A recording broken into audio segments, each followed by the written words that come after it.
खरोखर मनुष्याला आपल्या जीवनामध्ये आदर्श जीवन मूल्यासह उत्तम चरित्र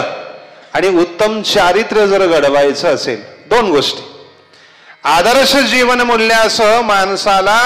उत्तम चरित्र आणि उत्तम चारित्र्य जर घडवायचं असेल तर मनुष्यानं आपल्या जीवनामध्ये वेळेला किती महत्व दिले पाहिजे,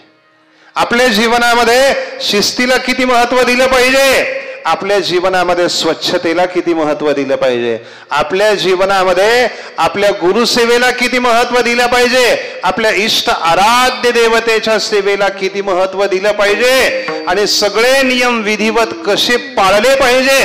याचा आदर्श वस्तुपाठ संपूर्ण वारकरी संप्रदायाला जर कुणी घालून दिला असेल तर तो पूज्य देवगडच्या बाबाजींनी घालून दिलेला आहे. आणि आपल्या सर्वावरती आणि विशेषत्वानं